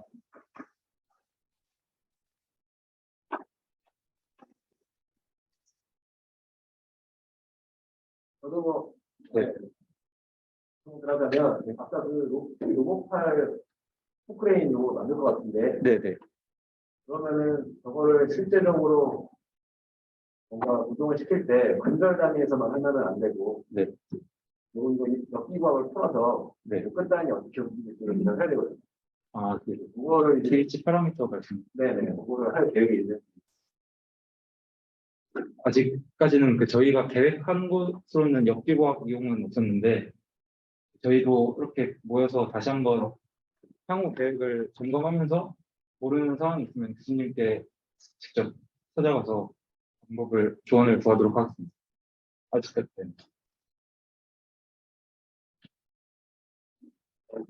두 가지 정도 있습니다. 감사합니다. 그 장시간 동안 평가해 주시고 코멘트 해 주신 평을 좀 해드리고 싶은데, 일단은 지금 각 조가 진행하는 속도가 늦어요. 학기말 발표까지 한 달 조금 더 남았는데 지금 속도, 진도가 엉덩이는 느낌이 있고, 특히 이제 최종 데모를 어떻게 할 것인가, 어디까지 보여줄 것인가 하는 목표가 좀 없는 것 같아요. 어떻게 데모를 할 건지를 정하고 거기에 맞춰서 빨리빨리 이제 진행을 해줬으면 좋겠고, 그리고 캡스톤 디자인이 1, 2학년 애들 설계 프로젝트가 아니고 4학년 캡스톤 디자인이기 때문에 실질적인 어떤 문제를 해결할 수 있는 노력을 많이 해야 되는데 그게 좀 부족하다. 그리고 그 일환으로서 여러분들이 3D 프린터를 만능으로 생각을 하고 아무거나 3D 프린터로 만들려고 하는데 힘이 가해진다든지 아니면은 꼭 기성품 부품을 구매를 해서 제작을 해야 될 것을 무조건 3D 프린터로 다 만드는 경향이 있어요. 그게 공짜라서 그렇다는데 사실은 돈이 많이 들거든요. 학교에서 실험실 수비를 제공하고 있기 때문에 그걸 좀 더 실질적인 부품 구매를 해서 설계를 해서 조립을 하는 그런 쪽으로 노력을 했습니다. 예, 이상입니다. 네, 수고해주신 학생 여러분과 교수님들 축하드리고 기말 때 좀 더 코멘트 나왔던 사항들을 잘 보완해서 좋은 결과를 보여주면 좋겠습니다. 아마도 이번 기말 때는 코로나 시국이 조금 거치기도 했고 예전에 했던 방식처럼 페스티벌과 함께 진행할 가능성이 있습니다. 그래서 예. 코멘트. 저희가 그러면 이제 예전과 같이 페스티벌을 열고 모든 조가 이제 하드웨어를 만들어서 이제 전시를 하고 네. 교수님들도 그렇고 산업자문위원분들이 이제 뭉쳐서 평가를 주시는데 저는 그냥 한 가지 팁을 약간 드리자면 우리가 이제 박강 교수님 여러 말씀하셨지만 여러분들이 마지막에 평가가 제일 중요하거든요. 평가의 핵심은 하드웨어를 얼마나 완성도 있게 만들었느냐가 과거 연도 보면 외부 평가자들도 오셔서 하기 때문에 되게 중요했었던 것 같아요. 그래서 아까 말씀하셨던 것처럼 다소 좀 미진한 부분, 요거를 좀 단기간에 해서 궁극적으로는 저희가 이제 기획과정이었죠. 하드웨어를 얼마나 잘 만들어서 구동되는 그런 모습 부분에 잘 보여주시면 오신 분들도 좋을 것 같습니다. 네, 12월 6일 날 SAP 페스티벌하고 이게 캡스톤 디자인 최종 평가 같이 있을 겁니다. 여기서 다 전시를 하고 외부 산업체 위원들 와서 평가를 할 테니까 좀 여러분들 열심히 해서 데모가 잘 될 수 있도록 하드웨어 잘 만들고 작동이 잘 될 수 있도록 노력해 주시기 바랍니다. 감사합니다. 12월 6일이 전시인가요? 네. 네, 12월 6일 날 이제 할 예정으로 정해졌고, 그거는 이제 조교 통해서 또 정확하게 또 공지를 하도록 하겠고요. 기말 캡스톤 디자인 2 같은 경우는 기말에 발표 자료뿐만 아니라 보고서도 만들어야 됩니다. 그래서 그것들도 미리미리 염두해서 준비를 해주면 좋겠습니다. 네, 오랜 시간 수고 많았고 다들 수고했다는 의미로 박수 치면서 끝내도록 하겠습니다.